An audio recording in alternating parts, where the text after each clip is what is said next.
I'm Heartless Spartan. Today I'm going to do a toy talk about the Generation 3 Monster High dolls. I have been collecting the G3 Monster High dolls over some other dolls for several reasons. I collect these over, say, Barbie because these dolls fit within a specific theme of interest. They're monsters, hence Monster High. They're Monster High dolls. If I compare them to a Barbie Extra doll that meets the same $24.99 price point, I still will be buying Monster High over the Barbie Extra.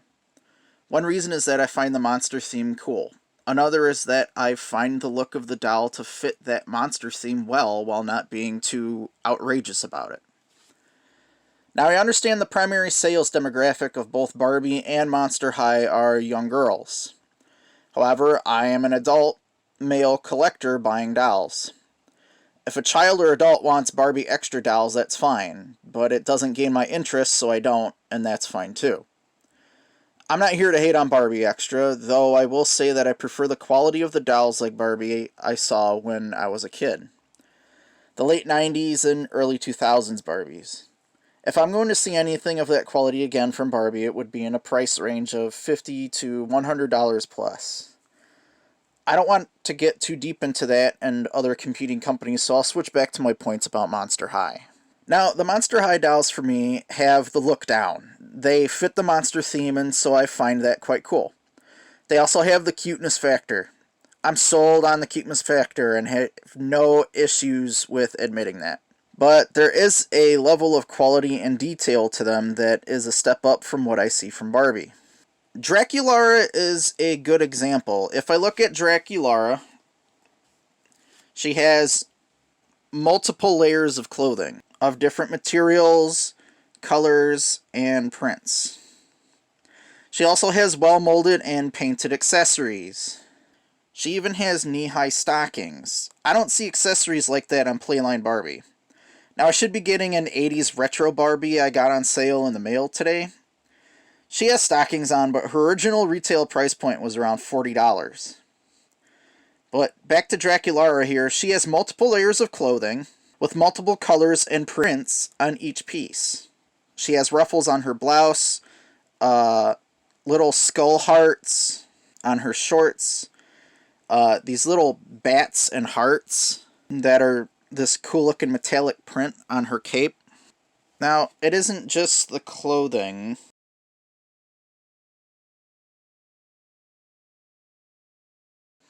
Now, it isn't just the clothing that makes these dolls stand out. I also took note of how well their accessories and playsets are designed. Now, I don't yet have the playsets opened, and they're stored away, so those might have to wait for another video.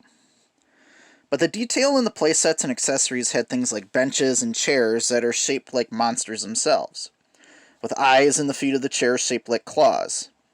Things like that. Even the small accessories, some that I have on hand here, like this donut holder shaped like a tombstone, or Cleo's cupcakes even have little pyramids on them. Let's see if I can't zoom in. There we go.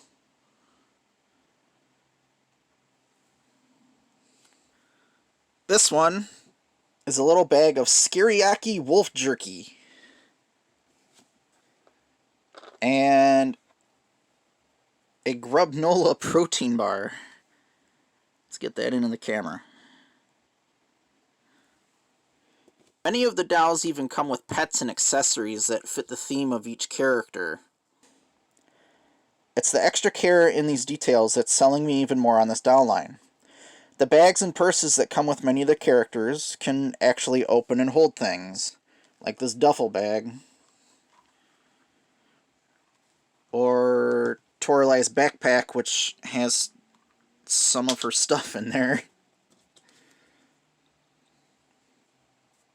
I don't know if I'd pack my milk with my cell phone in my backpack, but alright. My favorite accessory thus far has been this. The Monster Pizza box that came with one of the Creepover dolls. I like this so much that I tried to make one like the classic coffin shape.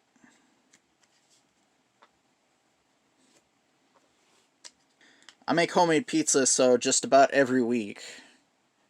So I tried over the weekend but the dough kept rising on me because I took too long to put it in the oven, so it lost its nice edges.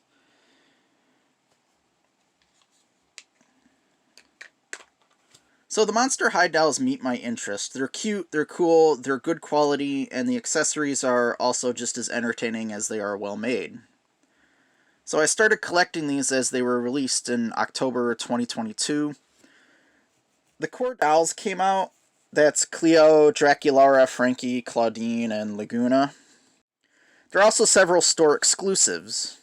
There's Ghoulia from Target, along with a Deuce. I have to try hard not to say the other thing, but there was a Deuce and Frankie 2-pack I think was also exclusive to Target. I may be wrong about that.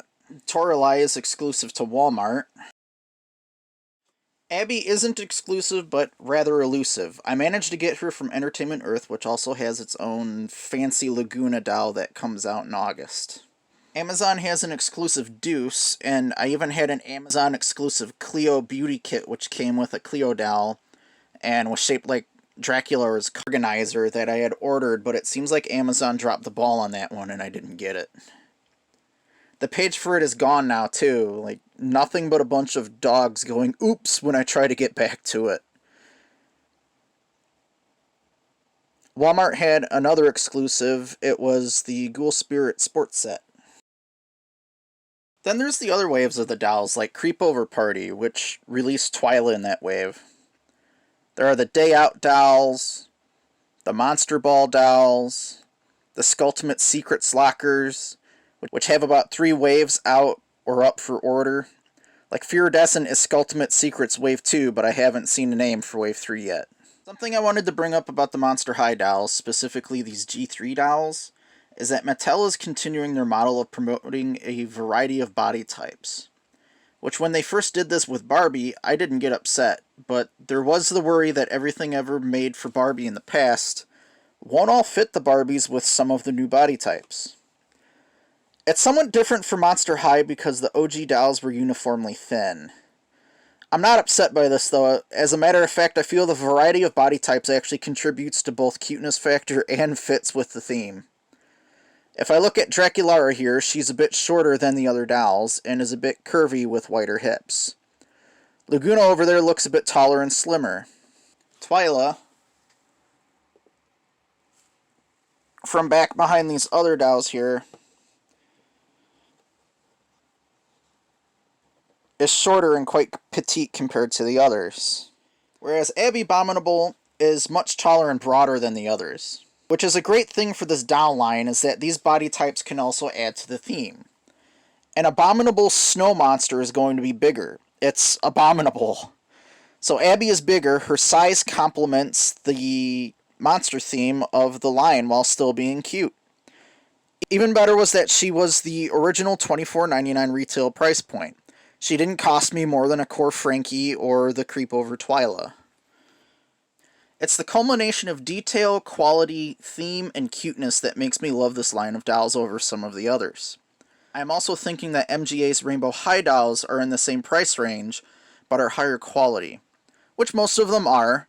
It's a great line, but I find these more interesting. Around the same time that Monster High G3 released, Rainbow High also released a wave of Halloween ball-themed dolls, which I also bought, because they gained my interest, and they were well worth it. It's the only wave of Rainbow High that I bought every doll in. While I have favorite brands that have a certain pedigree in the toy industry, it's competition that is good for driving innovation, originality, and benefit for the toy lines and the consumer. There has been a couple of things that have led to my frustration when trying to collect these dolls, though. One thing was whatever happened to that Amazon exclusive beauty kit Cleo doll, I don't get it. Most of these dolls have been widely available or have come in and out of stock frequently enough to be able to get with minimal to moderate effort. Unlike the Creeproduction and Real Drama dolls and some of the Mattel Creation dolls. Though really, the only thing I would like to have from what I've seen on Mattel Creations is the Frankenstein and Bride 2-pack. Anything relative to the Universal Monsters, and I'm down for it. but I missed out on that one. Something else that kind of bothers me are the Skulltimate Secrets lockers. I initially refused to get them because I saw them as huge chunks of plastic that come at an additional cost. I eventually picked up Draculara because she, in my opinion, had the best outfit of that wave. I was not impressed with the others. I did, however, come to like the locker. They're hefty plastic and fit a ton of accessories in them. The idea that the doll of each character gets their own doll locker suited the Monster High theme, and I purchased the rest of the wave.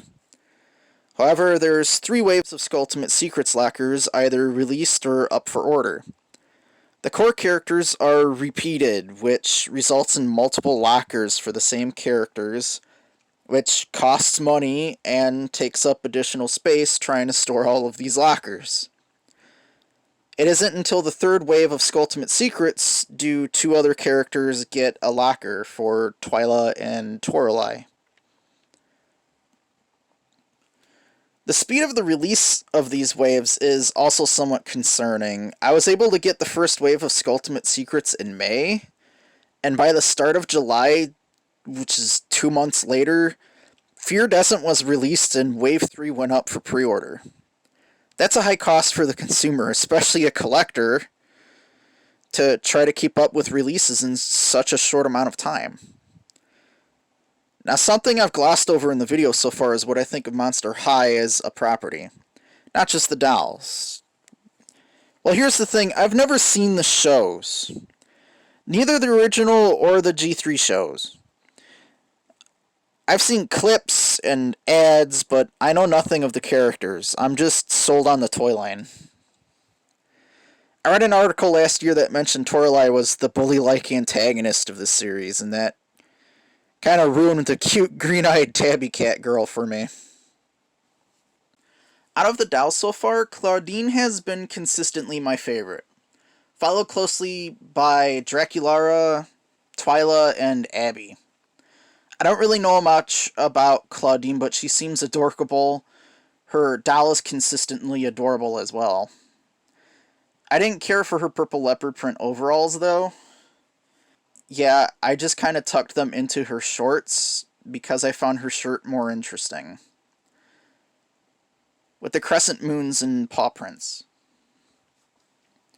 It's also that my friends and many of my students have theorized that I'm a werewolf because I'm bearded and how hairy my arms and hands are. So I guess I have to back up my fellow lycanthropes. If there are any suggestions I could make or anything I'd want to see come out of the G3 Monster High doll line, well, if I had anything to say to Mattel is go bold. You can do unique things with this monster doll line that can't be done with others. I mean, years ago I bought a Monster High doll that was a centaur, I think, with a top hat. The centaur was cool, it was made well, its horse legs were articulated. I don't remember the character's name, but it was unique, it worked, and it was cool. So go bold, push the envelope, because I want to see what comes out of this line, because Abby Abominable is a promising start. In the past, I have also seen OG Monster High release, I think, Mega Bloks, Monster High sets and figures. I bought some back just before Toys R Us was closing, but they're buried in my storage room at the moment, so I can't really show them off. Sorry. I am a fan of the Halo Mega Bloks sets, but they're usually a bit too frequent and beyond my price point or budget for me to really be adding those to my Halo collection. However, I am an avid collector of 3 3/4 inch or about 4-inch action figures. I was at Walmart about a week ago and picked up this little 4-inch Princess Belle figure. I can compare it to a Star Wars figure here. I'm thinking, yeah, I'll buy more of these as I happen across them. I got her on sale for about like $4. I think the retail was $5 or $6. But a 4-inch princess figure with 5-point articulation is fine with me at that price point. If Monster High did this, you bet I'd buy them. Anything smaller than that, though, and you can't really do anything with them. They wouldn't be good for play, and they wouldn't be detailed enough to display. So if they did go smaller than a 4-inch figure, they ideally would go the Mega Bloks route. So there's my thoughts on Monster High. I hope you found the video interesting. Please feel free to like the video, leave a comment. Constructive feedback is also welcome. If you would like to see more Monster High content on my channel, please subscribe and leave a comment with any suggestions of what you'd like to see. I'm Heartless Spartan, thank you for watching, and I'll see you next time.